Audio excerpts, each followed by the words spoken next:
राष्ट्रीय स्वयंसेवकांच्या शताब्दीपूर्तीनिमित्त उंब्रज येथे भव्य हिंदू संमेलन आयोजित करण्यात आले होते। यावेळी या संमेलनाचे मुख्य प्रमुख डॉक्टर नीलकंठ शिवाचार्य धारेश्वरकर महाराज हे होते। त्यासोबत सौ पूनम नितीन वास्के आणि अजयराव कुलकर्णी संघवक्ते हे प्रमुख उपस्थित होते। यावेळी बोलताना भारतीय संस्कृतीची संपूर्ण जगात एक वेगळी ओळख आहे असून आई वडिलांचे संस्कार हेच मुलांसाठी प्रेरणादायक असे प्रतिपादन सौ पूनम वास्के यांनी यावेळी केले। त्याचबरोबर यावेळी बोलताना प्राध्यापक अजयराव कुलकर्णी म्हणाले की RSSच्या माध्यमातून सकल हिंदू समाज एकत्र आणण्याचे काम केले आणि ते आज अखेराव्यातपणे चालू आहे। या संमेलनासाठी उंब्रज आणि उंब्रज परिसरातून हजारोच्या संख्येने हिंदू समाज उपस्थित होता। जिल्हा परिषद रणजित जाधव, महेश बाबा जाधव, महेश बुवा जाधव, त्याचबरोबर संतोष बेडके आणि रामकृष्ण वेताळ साहेब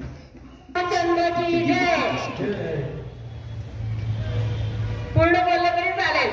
सियावर रामचंद्र की जय, रामचंद्र की जय, पवन सुत हनुमान की जय, पवन सुत हनुमान की जय, उमापति महादेव की जय, उमापति महादेव की जय, बोलो भाई सब संतन की जय, बोलो संतन की जय, सब संतन की जय, सब संतन की जय। संतांची भूमी आहे त्यामुळे संतांना नमस्कार करते।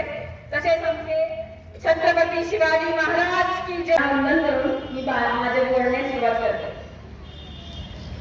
सुजलाम सुफलाम शस्यश्यामलाम मातरम वंदे वंदे मातरम। ती उभी आहे जिथे आजही सनातन धर्म, आपला हिंदू धर्म, ज्याच्या कधीही आदी व कधीही अंत नाही असा हा धर्म तो जिवंत आहे आणि तो कायमच असणार याची मी ग्वाही देण्याकरता आणि आपण सर्व आज याची ग्वाही देण्याकरता इथे जमलेले आहात। तर आज पुन्हा तिच्याकडे वाकड्या नजरेने कोणी पाहणार नाही याची आम्ही पूर्णपणे काळजी घेऊ असा मला दृढ विश्वास आहे। आणि म्हणूनच आपण ह्यासाठीच आपले राष्ट्रीय स्वयंसेवक संघाने शताब्दी वर्षाच्या निमित्ताने अधिकाधिक लोकांचा यामध्ये सहभाग व्हावा यासाठीच पंचपरिवर्तनाचे 5 विषयांवर काम करण्याचे ठरवलेले आहे। आणि जेणेकरून माझा प्रत्येक हिंदू बांधव हे माझे घर इथपर्यंत सीमित नसून ही माझी मायभूमी, हा माझा देश आणि ह्याच्यासाठी मी काय करू शकतो याचा विचार करेल। तर हे 5 मुद्दे जे पंचपरिवर्तनाचे आहेत ते आहेत: पहिला, सामाजिक समरसता; दुसरा, पर्यावरण संरक्षण आणि संवर्धन; तिसरा, कुटुंब प्रबोधन; चौथा, स्वबोध; आणि 5वा, नागरी शिष्टाचार। तर हे सर्व मुद्दे एकमेकाशी संलग्नच आहेत। आपण एक करता करता दुसरा आपोआपच राहणार आहे। मग त्यात आज मी कुटुंब प्रबोधन हे मांडण्यासाठी आपल्या समोर उभी आहे। तर आपण पाहतो की हल्ली एकत्र कुटुंब व्यवस्था विस्कळीत होत चाललेली आहे।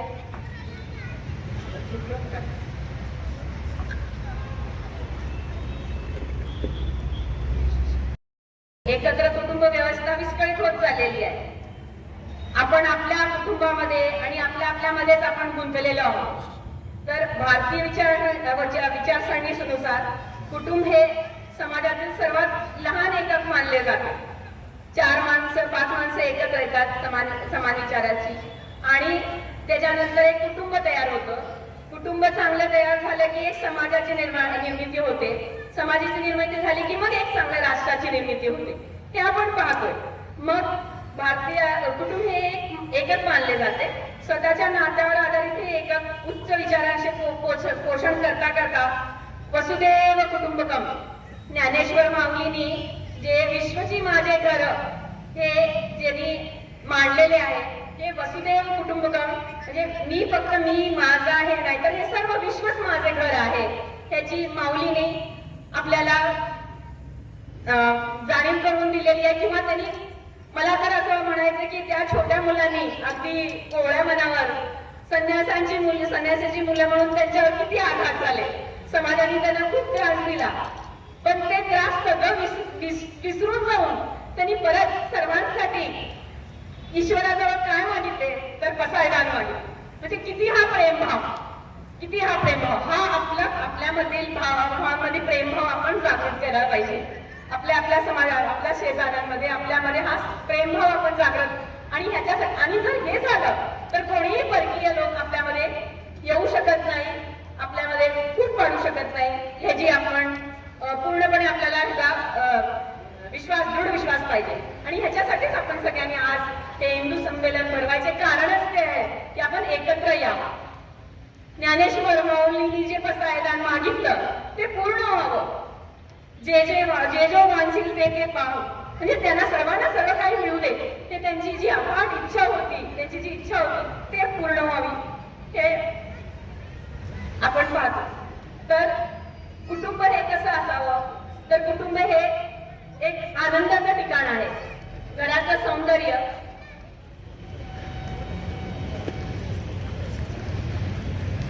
परमपूज्य धारेश्वर महाराज विश्वची माझे घर आहे, आणि त्याच्यासाठी त्यांनी पसायदान मागितलं ईश्वरांजवळ, आणि त्यांनी अगदी समाजाचा इतका विद्रोह, द्वेष सगळं सहन करून सुद्धा त्यांचं मन इतकं मोठं, असं आपलं मन ही मोठं व्हायला पाहिजे, असा आपण विचार करायला हवं. आणि एक कुटुंब हे छोटं एकच आहे, पण ते आनंदाचं ठिकाण आहे. चार भिंती म्हणजे कुटुंब नाही, त्यात राहणारी माणसं ते घराचं सौंदर्य वाढवतात. तर लोकांच्या आपला एकमेकात घनिष्ठ संबंध असायला पाहिजे. घर हे धनधान्याने भरलेले असावं. आपण कृष्णवंशजी म्हणतो, जिथे दुधाची आणि दह्याची दुधडी वाहत होती, तर ज्या घरात धनधान्य, दूध तुपाने भरलेले घर आहे ते आनंदी घर आहे. ज्या घरात एकमेकाशी संवाद गोड आहे, आपण गोड भाषेत बोलतो, सभ्य भाषा बोलतो, आणि स्नेह, एक आठवड्यात एकदा कधीतरी स्नेह भोजन व्हायला हवंय. आणि कोणीही कोणी तहानलेले किंवा उपाशी नसावे. सर्वांना येणाऱ्या अतिथी देवो भव, जे कोणी येणार असेल त्यांचं आपण आदरातिथ्य करावं. हे सगळं एका कुटुंबामध्ये असणे गरजेचे आहे, आणि त्याचा आपण विचार करून तेच गुण आपण जेव्हा करू तर ते आपल्या मुलांमध्ये ते रुजत जाईल. मुलं ते बघून ते पुढे वाढवत जातील. त्यामुळे आपण मुलांवर संस्कार कसे करू शकतो ते ह्या सगळ्या गुणांनी करू शकतो. मुलं हे छोटी कवळी असतात, मन त्यांची खूप येते. त्यांनी जे बघितलेलं असतं ते त्यांच्या मनावर रुजतं, आणि ते बघून ते पुढे त्याचा आज नाही ते खेळतील इकडे, पण त्याच्या मनावर ते रुजलेले असतं. ते बघतात की माझ्या आईने बाई 4 लोक आली तर कशी त्यात भाजी वाढवली आणि तिने वाढलं सगळ्यांना, कसं तिने पाणी विचारलं, आणि हे बघता बघता ते आपोआप त्यांच्यामध्ये हे होणार आहे, रुजणार आहे. तर तसंच पती पत्नी मधला जो संवाद आहे तिथे भांडणं न होता एकमेकांशी गोड बोललं जाणं, म्हणजे का त्याचाही परिणाम त्या कोळा मनावर, मुलांवर होत असतो. तसेच भावाभावामध्ये एकमेकांविषयी द्वेष किंवा मत्सर असता कामा नये. तसंच घरच्या स्त्रियांचा पण कसा आता समाजाचे सगळे ज्येष्ठ पुरुष वर्ग आहेत त्यांना पण सांगते की घरच्या स्त्रियांचा नेहमी सन्मान व्हायला पाहिजे, त्यांचे आदर करायला पाहिजे. नाही तर तुला काही समजतच नाही आता होता कामा नये. कारण प्रत्येक स्त्री ही एक महालक्ष्मीचं रूपच मला दिसते, ती सगळं सांभाळते. तर त्यामुळे प्रत्येक स्त्रीला घरामध्ये आदर असायला पाहिजे, समान संधी असायला पाहिजे. साहजिक आहे त्यांच्या मागण्या पण तशाच असायला पाहिजे तुमच्या, की जे ते पूर्ण करतील. या दोन्हीचा समतोल आपल्याला राखणे गरजेचे आहे. सणामध्ये वातावरण आपण कसं ठेवायला पाहिजे, उत्साही. आपण हे सगळं करतच असतो. म्हणजे आता महालक्ष्मीचं जे मंत्र आहे आपण सर्व म्हणतो, सर्व मंगल मांगल्ये शिवे सर्वार्थ साधिके शरण्ये त्र्यंबके गौरी नारायणे नमोस्तुते. हे महालक्ष्मी मंत्र आपण सर्वांना म्हणतो, पण हे फक्त म्हणण्यासारखं आहे का, तर नाही. महालक्ष्मीची अष्टअवधान रूपे, अष्टरूपे त्याच्यात आपण दाखवलेली आहे. धान्य रूप आहे, गजलक्ष्मी रूप आहे, परत धैर्य आहे, त्याच्यामध्ये धनलक्ष्मी आहे. हे सगळी रूपे अष्टावधानी आहे. मला ह्यात बसलेल्या सगळ्या तुम्ही महालक्ष्मीच्या रूपात दिसतात, कारण तुम्ही घरात कसं वावरता मला माहिती आहे की तुम्ही आपण सर्वजणी कसा वागतो. एका एका हाताने इथे भाजी डबा चाललेला असतो, त्यातच नवऱ्याने काहीतरी मागितलं, किल्ली मिळत नाही, सापडात आपण ते जाऊन ती किल्ली शोधून देतो, इथे सासू सासऱ्यांना काय पाहिजे ते बघतो, त्या मुलांना शाळेत वेळेवर पोहोचवतो. हे सगळी कामं आपण एका वेळेला करत असतो. म्हणजे आपण अष्टावधानी, तुम्ही सगळे, आपण सगळे अष्टावधानी. त्यामुळे आपल्याला आपण कमी लेखता कामा नाही. तेच त्याचबरोबर त्या बाहेर ऑफिस सांभाळतात, घर सांभाळतात, सगळं करतात, सण साजरे करतात उत्साहाने. उद्या काय करायचं ह्यांचं नियोजन आतापासूनच. उद्या सण आहे, मग काय करायचं, पोळी करायची, डाळ आहे का, आमका आहे का, तमका आहे का, सगळं अगदी ते व्यवस्थित त्या करतात.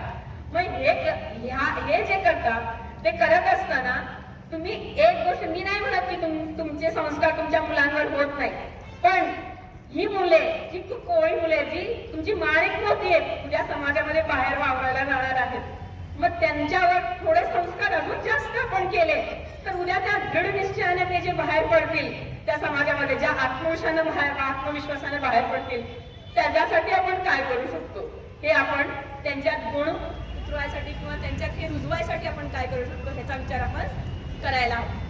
तर संध्याकाळच्या वेळेला, दिवे लागण्याच्या वेळेला प्रत्येक स्त्रीने घरी असणे गरजेचेच आहे. त्याच्यानंतर आता काही मॉडर्न आता बघतो आपण बाहेर घाटावर संध्याकाळच्या वेळेला बरोबर खायला बाहेर आणि दारं लावलेली आहेत, हे असं होता कामा नाही. तर त्यामुळे ठीक आहे, मला माझा आवाज येतोय ना.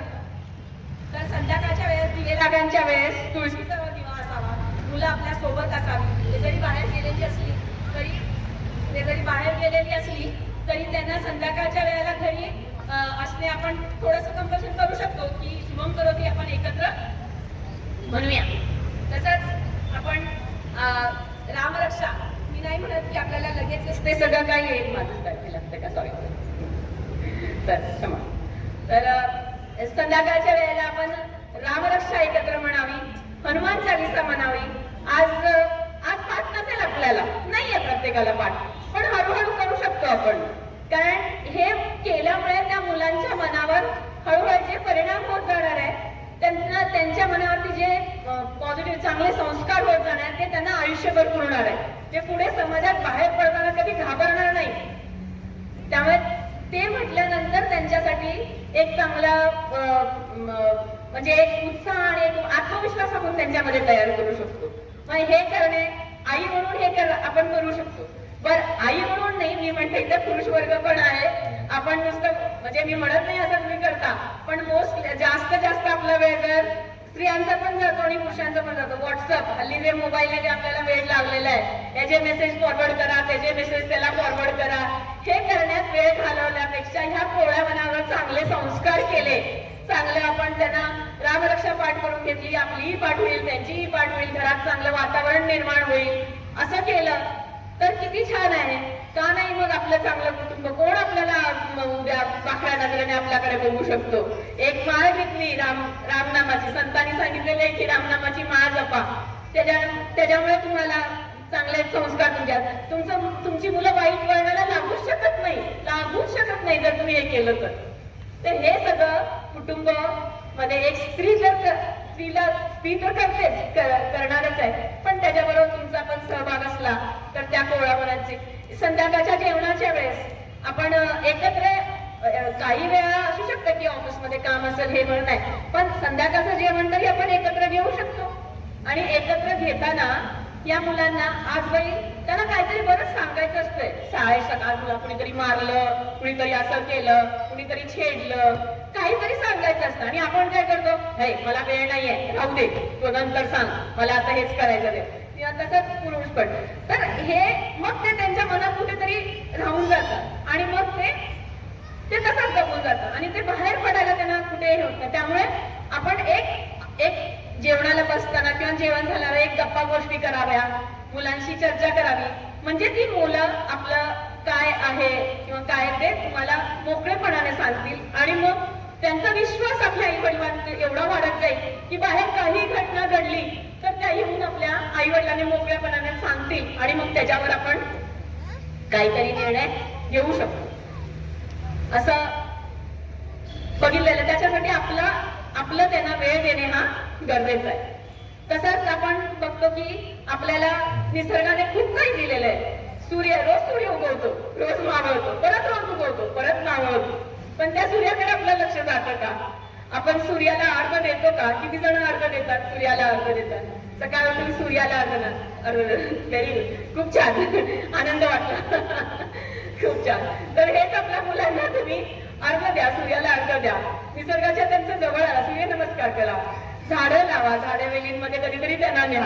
खळखळणारी आपली जवळपास अगदी मी नाही म्हणत फार लांब आपल्या खर्चिक आपल्याला करायचं असं नाही म्हणत आहे, पण जवळपासचे धरण असतील बघायला किंवा खळखळणारे झळे असतील तिथे घेऊन जावा. मोबाईल मध्ये काही ठेवलं तिथे गेल्यानंतर मोबाईल बाजूला ठेवा आणि आपली काय सोबत आपली काय शिदोरी असेल चटणी भाकरी ती आनंदानं खावा. त्या मुलांना पण आनंद मिळेल आणि हळूहळू हे त्यांच्या मनात रुजत जाईल की हे निसर्ग पण आपल्याला काहीतरी देतोय, मग आपण पण काहीतरी त्याच्यासाठी करायला हवं, त्या निसर्गासाठी करायला, त्याची जोपासना करायला हवी. मग हे करता करता मग ते थोडं उद्या एक सुजाण नागरिक होईल आणि त्याच्या मनात पण हे काही नाही आपण पण काहीतरी करायला हवं. हे आपले सगळे कुटुंब व्यवस्था आपली आपल्याला जर अगदी मजबूत करायची असेल तर हे आपल्याला करणे गरजेचे आहे. एखादा रविवार काढा, त्यांना घेऊन जावा, छानपैकी छोटीशी सहल काढा, एखादं मंदिर असेल तिथे घेऊन जावा किंवा छोटस, हेच नाही म्हणत आता आम्ही सेवा भारती अंतर्गत वाड्या वस्तीमध्ये गेलेलो आहोत आम्ही. आता नाव मला धनगरवाडी तिथे गेलो होतो, धनगरवाडीला गेलो होतो सेवा भारतीच्या अंतर्गत. तर तिथे गेलो तेव्हा आम्ही काय पाहिलं की 4 महिने तिथे शाळा बंदच असते, पाऊस खूप असतो, धो पाऊस आलाय, तिथनं ते त्या मुलांना शाळेला जाता येत नाही, तर त्यांचं शिक्षण पुरतं. मग त्या मुलांचं कधीतरी वाढावं. आपल्याकडे भरपूर अशा संस्था आहेत जे हे काम म्हणजे जे करतात आहेत. आता वनवासी कल्याण असेल, सेवा भारती असेल, अशा बऱ्याच संस्था आपल्या त्याच्यामध्ये काम करतात. त्यांच्या सहभागाने एखाद्या वेळेस तुम्ही मुलांना तिथे घेऊन जा, तर मुलांना समाजाचा किंवा आपल्या ह्याचा आयुष्याचा दुसरा भाग पण बघायला मिळेल. आज त्यांना सगळं सहज मिळतंय, आज हे मागितलं दिलं, आज ते मागितलं दिलं, पण त्याच्यामध्ये पण एक काहीतरी आनंद आहे. ती मुलं कशी जगतात हे बघायला त्यांना मिळेल आणि ते बघितल्यामुळे की त्यांच्यावरती काहीतरी संस्कार होतील. की आम्ही जेव्हा गेलो होतो तर तिथे तांदूळच पिकतं जास्त, म्हणून त्यांनी तांदळाची भाकरी आणि एक आमटी छान उलटाची, मला तिचं वाजून पण आठवते. आपल्या घरात इतके संभर भोजन आपण बनवतो, कोशिंबीर चटणी, आमचं तरी सुद्धा ती चव त्याच्यात नाही, कारण त्यात मायेची ऊब होती. आणि त्यांनी ते आम्हाला भात एवढा झाला, पहिल्यांदाच एवढा भात बघितला. आणि मग त्यांनी जे कांदा भाकरी त्यांचं काय असेल त्याच्याबरोबर आम्ही आमच्याबरोबर आनंदाने, म्हणजे एवढं काही नसताना सुद्धा ते जर आनंदाने आपलं स्वागत करू शकतो तर आपण का नाही करू शकत? आपण काय कोणाला अरे आज कशाला आता येतात माझीकडे हे बोललं की मुलांना तसंच परिणाम. तर आपण आनंदाने त्यांचं स्वागत करायला हवं. त्या सगळ्या गोष्टी आपण त्या मुलांना ही बाजू पण दाखवायला हवी. तसंच स्त्री ही काय आर्थिक नियोजन पण खूप छान करते. मला माहिती आहे आज तुमचे चोरकट्टे कुठे कुठे आहेत जिथे तुम्ही थोडे थोडे पैसे साठवून ठेवता, प्रत्येक जण असते आणि अडचणीच्या वेळेस ती काढते ती. हे बरोबर आहे की नाही? आपले चोरकट्टे असतात, आपण कुठे कुठे ठेवलेले असतात आणि ते अगदी गरजेच्या वेळेस आपण मुलांचे शिक्षण असो, घरात काही असो तर ते आपण काढतो. स्त्री काही करू शकते, ठरवलं तर काही करू शकते. आपण आपल्याला छत्रपती शिवाजी महाराज सारखे शिवराय आपल्याला घडवायचे असतील तर प्रत्येक आईने मासाहेब व्हायलाच पाहिजे, जिजाऊ व्हायलाच पाहिजे. सहस्त्रनाम ततुल्यम रामनामे वरानने. आज या हिंदू संमेलनासाठी समोर उपस्थित सर्व हिंदू बंधू भगिनींना जय श्रीराम व जय शिवराय. आपल्या उमरसमध्ये आपल्या कल्पना असेलच, छत्रपती शिवाजी महाराजांचा भव्य व दिव्य 16 फूट उंच अश्वारूढ पुतळा उभा करायचा संकल्प केलेला आहे. धनाजी जाधव, सरसेनापती धनाजी जाधव यांच्या पदस्पर्शाने या पावनभूमीत हा संकल्प केलेला आहे. सदर पुतळ्यासाठी 40 लाख खर्च अपेक्षित आहे. 10 लाख रुपये आपण ॲडव्हान्स दिलेला आहे मूर्तिकारांना. सतीश गाडगे हे मूर्तिकार आहेत आणि 30 लाख रुपये त्यांना आपण लोकसभातून देणे गरजेचं आहे. तसेच परिसर सुशोभीकरणासाठी शासनाकडून 50 लाख रुपये निधी उपलब्ध झालेला आहे आणि 70 लाख रुपये अजून अपेक्षित आहे. 50 लाख रुपये खर्च झाला आहे. चौथऱ्याचे काम पूर्ण झालेले आहे व सुशोभीकरणाचे निम्मे काम पूर्ण झालेले आहे. तरी या कामासाठी जसे अयोध्येमध्ये प्रभू श्रीरामांचं भव्य मंदिर सर्वांच्या सहभागाने व सहकार्याने पूर्ण झाले, तसेच उंब्रजमध्ये हे काम सर्वांच्या सहभागाने व सहकार्याने पूर्ण व्हावे ही आमची श्री प्रतिष्ठानतर्फे आपल्या सर्वांना आव्हान आहे. तसेच या शिवकार्यासाठी सर्वांनी महाराज यांना वंदन करतो. आजच्या कार्यक्रमाला हिंदू संमेलनाला उपस्थित असलेले परमपूज्य धारेश्वरजी महाराज, सौभाग्यातील पूनमताई आणि उपस्थित हिंदू बंधू बांधव, मातृशक्ती, आज आपण सगळेजण ज्या कार्यक्रमासाठी उपस्थित आहोत ते सकल हिंदू समाजाने आयोजित केलेल्या हिंदू संमेलनाला आपण एकत्र आलो. याचं निमित्त आहे राष्ट्रीय स्वयंसेवक संघाची शताब्दी सध्या सुरू आहे. विजयादशमीला 1925 साली राष्ट्रीय स्वयंसेवक संघाची स्थापना झाली आणि त्या घटनेला या वर्षीच्या 2025ला 100 वर्ष पूर्ण झाली. ज्या काळात मला गाढव म्हणा पण मला हिंदू म्हणू नका अशा पद्धतीची भावना हिंदू समाजामध्ये होती. हिंदू समाज अतिशय दलित गात्र होता, तो संघटित नव्हता, तो जाती, प्रांत, भाषा, भेद याच्यामध्ये विभागला गेलेला होता. विनोदाने असं म्हणायचे की एका दिशेने 4 हिंदू कधी चालतात जेव्हा 5व्या खांद्यावर असतो तेव्हा. त्या स्थितीपासून एका बाजूला गाढव म्हणा पण हिंदू म्हणू नका तिथपासून गर्वसेक होऊन हिंदू आहे इथपर्यंत 100 वर्षात हिंदू समाजाला आणण्याचं काम राष्ट्रीय स्वयंसेवक संघाच्या माध्यमातून झालं. एका दिशेने 4 जण चालतात तेव्हाच की 5व्या खांद्यावर असतो असं म्हणणारा हिंदू समाज, असं आज जे उमरजमधलं हिंदू संमेलन आहे तशा पद्धतीची शेकडो हजारो हिंदू संमेलनं आज जन्मशताब्दीच्या संघाच्या शताब्दीच्या निमित्तानं चालू आहे, अशामध्ये सहभागी होतो. आज आपण रोजचा पेपर वाचला की आपल्या लक्षात येतं की लव जिहाद पासून ते अनेक हिंदू समाजाबद्दलच्या ज्या समस्या उभे राहतात, हिंदू समाज संघटितपणे त्याचा आता प्रतिकार करतोय. पूर्वीसारखं आता सोपं राहिलं नाही की रामनवमीच्या किंवा शिवजयंतीच्या मिरवणुकीवर दगडफेक झाली आणि त्याची प्रतिक्रिया उमटली नाही आणि हिंदू समाजाने या हिंदू समाजाच्या शत्रू असलेल्या, देशाच्या शत्रू असलेल्या कुठल्याही आक्रमकांच्या समोर अत्यंत प्रभावी आणि सामर्थ्यशाली प्रत्युत्तर दिलेलं आज आपण बघतो. ज्या वेळेला डॉक्टर हेडगेवारांनी संघाची स्थापना केली त्यावेळेला त्यांनी 4-5 लहान मुलांना एकत्र घेऊन, 35 वर्षाचे होते डॉक्टर तेव्हा, नागपूरच्या मोहितेवाड्यामध्ये त्यांना सगळ्यांना एकत्र केलं खेळण्यासाठी. आणि लोक आसपास जाणारे विचारायचे की हे काय चाललंय डॉक्टर. डॉक्टरने सांगितलं की मला हिंदू समाजाला संघटित करायचंय. मी या मुलांना घेऊन आता सुरुवात केली. सुरुवातीला अत्यंत कुचेष्टा, अवहेलना, सगळी टीका करायची. डॉक्टरचं डोकं फिरलंय, याला कळत नाही डॉक्टरकी पास झालाय, डॉक्टरकीचा धंदा करायचं सोडून हे हिंदू समाजाला संघटित करायचं जे अशक्यप्राय गोष्ट आहे, तो समाज कधीच संघटित होऊ शकत नाही, अशा पद्धतीचं ग्रोथ घेऊन आणे काम सुरू केलंय. आणि हे लहान मुलं काय करणार, ही शेपडी पोरं आहे. ह्याच एका शाखेतून सुरू झालेला संघ आज देशातल्या सर्व तालुक्यापर्यंत, मंडल स्तरापर्यंत पोहोचलेला बघतोय. देशातच नव्हे तर विदेशातल्या असंख्य देशामध्ये आज संघ पसरलेला आहे. संघाचं सामर्थ्य जाणवतंय. हिंदुत्वाला अनुकूल वातावरण संपूर्ण देशभर तयार झालेलं आपण बघतो. संघाच्या मुशीतून जे अनेक कार्यकर्ते घडले, आपल्या पंतप्रधान पदापासून, पंतप्रधानांच्या पासून, राष्ट्रपतींच्या पासून, लोकसभेच्या सभापती, राज्यसभेचे सभापती पासून ते अशा असंख्य राज्यांचे मुख्यमंत्री झालेले लोक जे स्वयंसेवक होते ते अशा प्रभावी पदावर पोहोचले. त्यामुळे आज एक सामर्थ्यशाली वातावरण सर्व जगामध्ये झालंय. आपण जर भारताचा मागोवा घेण्याचा जर प्रयत्न केला तर आपल्याला असं लक्षात येतं की हे काम संघाने सुरू का केलं.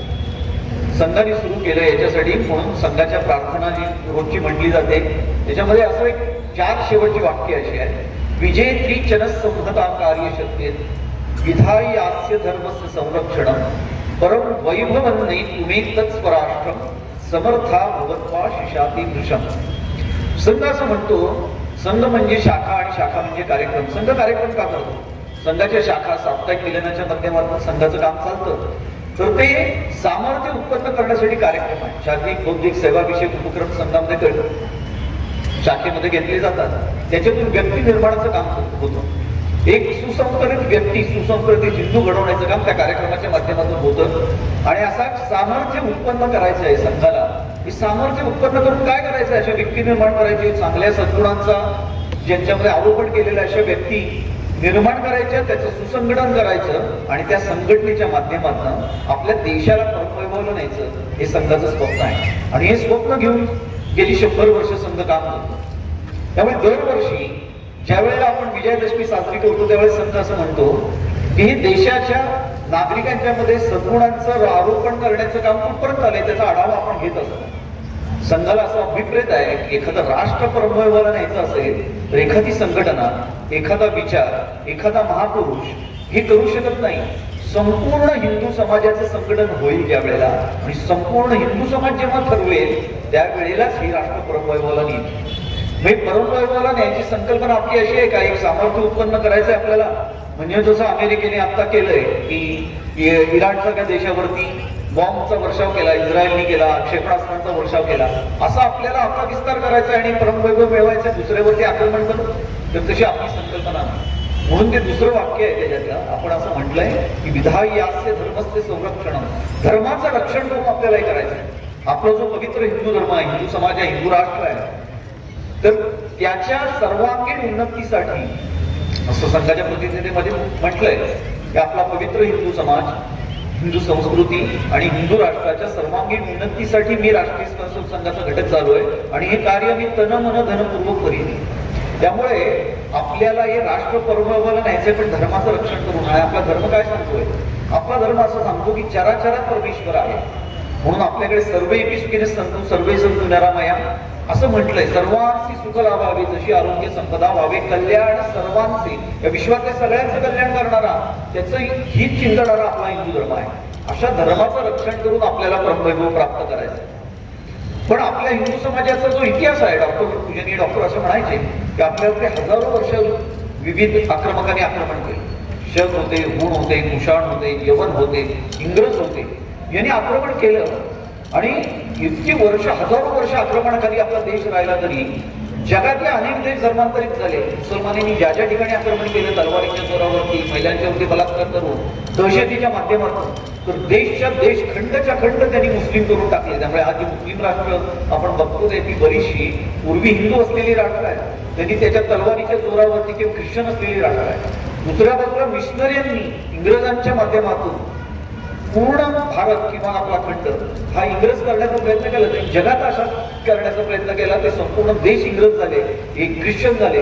पण भारताचा एकमेव अपवाद असा आहे की आपल्या हिंदू धर्माचा अभिमान असणाऱ्या असंख्य हिंदू बांधवांनी हे टिकवून ठेवलं. त्यामुळे आपला पूर्ण समाज कधीच हा धर्मांतरित झाला नाही. आणि एकदा धर्मांतर आहे, राष्ट्रांतर असतं, राष्ट्रविरोधी शक्ती प्रबळ होतात, तर ते आपल्यामध्ये घडलं नाही. हा जो आपला पवित्र हिंदू धर्म आहे त्याचं रक्षण करून मग आपल्याला त्याचा परमवैभव प्राप्त करायचा. हे परमवैभव प्राप्त कसं होईल? परमवैभव सर्व समाजाच्या संघटनेतून प्राप्त होईल. मग समाज कसा घडवला पाहिजे? मग संघाने जी मूल्ये घेऊन संघ गेली 100 वर्ष काम करतोय, ते सामूहिकता संस्कार आहे, देशभक्तीचा संस्कार आहे, प्रामाणिकतेचा संस्कार आहे, अनुशासनाचा संस्कार आहे. हा घेऊन संघ काम करतोय. आणि संघाने एक मॉडेल उभं केलंय की समाजामध्ये जर अशा कार्यक्रमाच्या मागून, शारीरिक बौद्धिक कार्यक्रमाच्या माध्यमातून असा व्यक्ती घडवता येतो की त्याला देशाचा अभिमान आहे, जो अत्यंत प्रामाणिक आहे, जो अनुशासनबद्ध आहे. त्यामुळे संघाचे कार्यक्रम वेळेवर सुरू होण्यापासून वेळेवर संपेपर्यंत असे होत असतात, आपण बघतोय. तर हे जे मूल्यांचं संवर्धन आहे, असं आपल्याला संघाचं मॉडेल तयार करायचं नाही समाजामध्ये, तर समाज सगळा संघासारखा बनवायचा आहे. शताब्दी वर्षामध्ये आपल्या कार्याचं दृढीकरण आणि विस्तार असा संकल्प संघाने केला आहे. आणि संघ या पद्धतीने शताब्दी वर्षामध्ये सर्वत्र संघाचं काम पसरावं या पद्धतीने योजना आखतो. त्याचबरोबर या परमवैभवाला नेण्यासाठी, समाजाचा संघटन करण्यासाठी केवळ संघ काम करत नाही. इस्कॉन पासून, आर्ट ऑफ लिव्हिंग पासून ते समाजामध्ये, समजा रामदेव बाबांचं पतंजली योगपीठ आहे, अशा पद्धतीची असंख्य कामं आज चालत आहेत की ते पण याच प्रेरणेने काम करतायत. काही संघाला अनुकूल असलेले आहेत, काही कदाचित संघाला विरोध असलेले पण आहेत, पण त्यांना समाजाच्या धारणेचं, या देशाला प्रगतीला न्यायचं, परमवैभवाला न्यायचं स्वप्न त्यांचं पण आहे. अशा सगळ्याला सज्जन शक्तीला पण संघटन करणं त्यांचं, आणि त्या सगळ्या सज्जन शक्तीचा जो शक्तीचा उपयोग आहे तो आपल्याला राष्ट्राला बलशाली करणं, परमवैभवाला नेणं, याच्यासाठी आपण करण्याचं योजलेलं आहे. आणि म्हणून या पद्धतीचे हिंदू संमेलनापासून असंख्य उपक्रम आज सर्व देशभर सुरू आहे.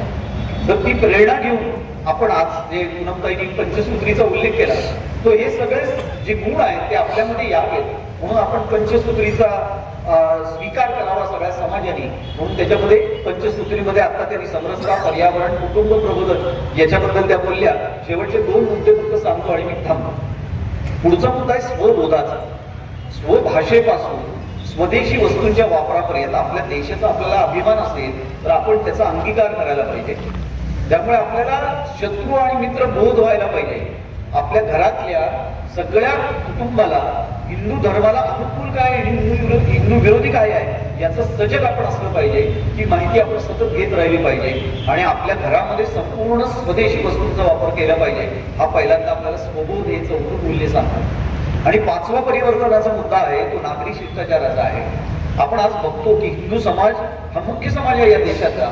तर आपल्याला अनुशासनबद्ध जर समाज घडवायचा असेल तर या देशातले कायदे पाळणारा, तो सिग्नल पासून मतदानाच्या अधिकारापर्यंत, टॅक्स रिटर्न भरल्यापासून ते कुठल्याही पद्धतीच्या सार्वजनिक ठिकाणी स्वच्छता पाळण्यापर्यंत हे नागरिक शिष्टाचाराचे नियम हे आपल्या स्वतःमध्ये अंगीकारायला पाहिजेत. नाहीतर आपण प्रत्येक बाबतीत असं म्हणतो की कुठलीही गोष्टी सरकारने करायला पाहिजे. एखादी नैसर्गिक आपत्ती आल्यापासून ते कुठलंही संरक्षण विषयक संकट तयार झालं नाही. आपल्याला परमवैभवाची संकल्पना अशी आहे की हिंदू समाज त्याचे प्रश्नांची उत्तरं स्वतः शोधेल, स्वतः तो त्या आपत्तीला उत्तर देईल. त्यामुळे संघाला जे आतापर्यंत संघ ज्या मूल्यावरती काम करतोय ते पहिलं मूल्य आहे सामूहिकता. आपल्याला सामूहिकता समाजामध्ये निर्माण करायची. जेव्हा जेव्हा या समाजावर समोर संकट उभी राहील किंवा आपत्ती येईल त्यावेळेला सर्व समाज संघटित होऊन त्याचं उत्तर काढेल. तो कोणाकडे याचना करणार नाही. असा सामर्थ्यशाली समाज आपल्याला उत्पन्न करायचा आहे. दुसरा एक मूल्य आहे संघामध्ये असलेलं ते साधेपणा आणि सहजता असं आहे. संघामध्ये सगळ्या कार्यक्रमामध्ये साधेपणा असतो. संघाच्या सगळ्या कार्यकर्ते किंवा अधिकारी यांच्या वागणुकीमध्ये, त्यांच्या कपड्यामध्ये, सगळ्यामध्ये आपल्याला साधेपणाचा अंगीकार झालेला दिसतो. तर आपल्याला हे साधेपणाचं मूल्य आपल्या समाजामध्ये, त्यामुळे लग्नाचा अलीकडच्या काळात वाढलेल्या खर्चापासून आपल्याला खर्च कमी करून जास्तीत जास्त सामाजिक उपक्रमांना दान देऊन आपण ते उपक्रम यशस्वी करू शकतो का याचा विचार करायला पाहिजे. आपल्या श्रीमंतीचं प्रदर्शन न करता म्हणून हा साधेपणाचा जो संघाचा संस्कार आहे तो समाजात आपण कशा पद्धतीने अंगीकारू शकतो याचा विचार करायचा. तिसरी एक महत्वाची संघामधली आहे ती व्यक्तिनिरपेक्षता. म्हणजे संघामध्ये व्यक्तीचं समर्पण अपेक्षित आहे. कायेन वाचा मनसेंद्रियत्वा बुद्ध्यात्मना नाम प्रकृती स्वभावा करोमी यज्ञात सकलम परस्मै नारायण इति समर्पयामी असं एक श्लोक म्हणतो आपण. काया वाचा मन बुद्धी आणि प्रकृती स्वभाव सगळ्या इंद्रियांचं समर्पण, तसं संघाला या राष्ट्रासाठी सगळं समर्पण केलेले स्वयंसेवक अपेक्षित आहे. समाजाने सुद्धा जेव्हा जेव्हा समाजाची, देशाची हाक येईल, देश संकटात असेल, देशाला गरज असेल, देशाच्या प्रगतीसाठी जे जे मला करता येईल, देशासाठी जगणं आणि देशासाठी वेळ आली तर मरणं, याच्यासाठी व्यक्तिनिरपेक्षपणा हे आपल्याला बाणवायला पाहिजे. तिसरी एक संघामधली महत्वाचा गुण आहे तो आहे प्रसिद्धी परांमुखता. गेली 100 वर्ष संघ काम करतोय, पण संघाच्या उमरज मधल्या कोणाच्या कार्यकर्त्यांचे फोटो पेपरमध्ये छापून आले, त्यांची निवड झाली, त्यांचा पदग्रहण समारंभ झाला, त्यांनी असं केलं, त्यांचा सत्कार झाला, त्यांना हा पुरस्कार मिळाला, संघातर्फे त्यांना काहीतरी गाडी बंगला असा देण्यात आलं, असं कधी ऐकत नाही. संघामध्ये आलं तर आपल्याला द्यावं लागतं, आपल्याला मिळणार काही नाही. त्यामुळे सगळ्याचा त्याग करून करण्याची, त्यामुळे व्यक्ती, त्यामुळे संघामध्ये व्यासपीठावर जेव्हा असतो आपण तेव्हा बघतो संघाच्या कार्यक्रमात आपण जेव्हा जेव्हा जाऊ त्यावेळेस बघा छत्रपती शिवाजी महाराज, परमपूजनीय डॉक्टर हेडगेवार आणि परमपूजनीय श्री गुरुजी अशा 3 प्रतिमा असतात. पण त्याच्यानंतर 4थी प्रतिमा आहे, स्थानिक कार्यकर्त्यांची प्रतिमा लावली आहे, त्याचं पूजन चाललंय, त्याचं व्यक्तिस्तोम आहे, त्याचं कौतुक केलं जात आहे. अशा पद्धतीची व्यक्तिनिरपेक्षता, टोकाचा आत्मविरोध हा संघामध्ये आहे, तो समाजामध्ये आला पाहिजे. देशासाठी काही केलं पाहिजे, माझ्यासाठी नाही. संघाला देश मोठा करायचा आहे, संघाला संघ मोठा करायचा नाही. गेली 100 वर्ष, त्यामुळे संघाला आम्ही 100 वर्ष टिकलोय आणि वाढतोय. आणि बघा बाकीचे कसे आमच्या बरोबर ज्यांनी स्थापना केली असे पक्ष किंवा संघटना आता संपूर्ण संपून गेलेले आहेत किंवा त्यांचा संकोच होतोय, पण संघ मोठा होतोय. संघ मोठा होतोय त्याचा संघाला अभिमान नाही. संघाला देश मोठा करायचा आहे, देशाला परमवैभवाला न्यायचंय, त्याच्यासाठी हे संघाचं काम आहे. हा सगळ्यात महत्वाचा संस्कार आहे. संघाने कालानुरूप बदल आपल्या सगळ्या कार्यपद्धतीमध्ये केले. संघाच्या प्रार्थनेपासून, संघाच्या गणवेशापासून ते संघाच्या सगळ्या कार्यपद्धतीमध्ये असंख्य बदल संघाने केले. म्हणजे पूर्वीच्या आज्ञापासून इंग्लिशमध्ये होत्या, आता त्या सगळ्या संस्कृतमध्ये आहेत. प्रार्थना हिंदी मराठी होती, ती संस्कृतमध्ये आहे. शेवटची वाक्य त्यातल्या भारत माता की जे हिंदीमध्ये आहे. अशापासून संघाच्या गणवेशात झालेले बदल तर आपण सगळेजण इव्हिडंट करता. संघाचा जो घोष आहे, बँड आहे, त्याच्यातल्या सगळ्या इंग्रजी रचना होत्या, आता सगळ्या भारतीय रागधारीवरती रचना आहे. असा कालानुरूप बदल हिंदू समाज जसा करत गेला आपापल्या मध्ये, त्यामुळे तो टिकून राहिला. तसंच संघाने कालानुरूप बदल आपल्या कार्यपद्धतीमध्ये केला. संघाने एक प्रचारक नावाची एक व्यवस्था उत्पन्न केली की या समाजासाठी पूर्ण वेळ देतील. आयुष्यातले काही वर्ष, काही जण पूर्ण आयुष्य या हिंदू समाजाच्या संघटनेसाठी, या परंपरेसाठी आहुती देतील. अशा असंख्य कार्यकर्ते, प्रचारकांची मांडळी आहेत संघाच्या. संघ आणि अन्य क्षेत्रांच्या कार्यकर्त्यांच्या माध्यमातून संपूर्ण देशभर उभारले हजारो कार्यकर्ते आहेत ज्यांनी आयुष्य दिले संघासाठी. आणि त्याच्यापेक्षा असंख्य करोडो कार्यकर्ते किंवा लाखो कार्यकर्ते असे आहेत की जे कुटुंब, व्यवसाय, नोकरी सांभाळून संघाच्यासाठी योगदान देतात. ते तन मन धनपूर्वक संघाचं काम करतात, संघाला वेळ देतात, कुठली अपेक्षा ठेवत नाहीत, संघाच्या कामासाठी लागणारा प्रवास करतात, स्वखर्चानी करतात, संघाच्या कार्यकर्त्यांना जेव खाऊ घालतात घरी आपल्या, आणि समाजाच्या कामासाठी जे जे योगदान देता येईल ते आपल्याला देत असतात. तर अशा असंख्य कौटुंबिक कार्यकर्ते संघाने उभे केले. संघाला असं दाखवायचंय की संघात देशभक्त नागरिक कसा असला पाहिजे. स्वयंसेवकाकडे बघा, स्वयंसेवकांच्या मध्ये जे गुण आहेत ते समाजामध्ये आले तर देश परंपरेची प्रक्रिया आपल्याला लवकरच घडवता येईल. त्यामुळे देशाचं कधीही आपण पेपरमध्ये असं वाचतो किंवा बातमी अशी आली की कुठल्याही अतिरेकी हल्ला झाल्यापासून कोविड सारख्या समस्येपर्यंत, भूकंपापासून पुरापर्यंत प्रचंड पाऊस पडला, पर्जन्य पडलं, आणि आपल्याला असं लक्षात येतं की त्या ठिकाणी धावून जाणारे सगळ्यात पहिल्या संघाचे स्वयंसेवक आहे. मग संघाला अशी एक सेवा संस्था उभी करायची नाहीये की अशी कुठली आपत्ती आली की पहिला जण, जसं आपत्ती व्यवस्थापन करणारे एक NDRF सारखी संस्था, अशी संघाची प्रतिमा नाही. संघाला समाजाने ती जबाबदारी घ्यायला पाहिजे. ज्या ठिकाणी ती आपत्ती, त्याच्या परिसरातल्या हिंदू समाजाने त्या आपत्तीग्रस्तांना मदत करायला उभं राहावं, हे संघाचं स्वप्न आहे. त्यामुळे समाजामध्ये एक छोटं संघटन असं संघाचं स्वप्न नाही आहे. सर्व हिंदू समाजाचं संघटन आणि परमवैभवाला या सगळ्या संघटनेच्या माध्यमातून आपण हे करणं हे आपल्याला अभिप्रेत आहे. म्हणून संघ शताब्दीच्या निमित्तानं आपण सगळ्या हिंदू समाजाला असं आवाहन करतोय की संघाचे जे वेगवेगळे उपक्रम आणि कार्यविभाग आहेत, संघटन श्रेणी, जागरण श्रेणी आहे, त्यातले संपर्क, प्रचार, असे वेगवेगळे विषय आहेत, गतिविधी आहेत, जे आता मी सांगितलं, कुटुंब प्रबोधन, समरसता आहे किंवा मातृशक्तीचा कार्यक्रम आहे. तर अशा वेगवेगळ्या उपक्रमामध्ये आपण प्रत्यक्ष सहभागी व्हावं असं संघाच्या वतीने मी आज तुम्हाला सगळ्यांना आवाहन करतो. संमेलनाच्या निमित्तानं आज सगळेजण एकत्र आलेलो आहोत. तर हा जो देशाला बलशाली करण्याचा यज्ञ आहे, त्या यज्ञात आपण पण तन आणि मन आणि धन देऊन आपण सहभागी व्हावं असं आपल्या सगळ्यांना मी आजच्या हिंदू संमेलनाच्या निमित्तानं आवाहन करतो आणि मी माझं भाषण थांबवतो.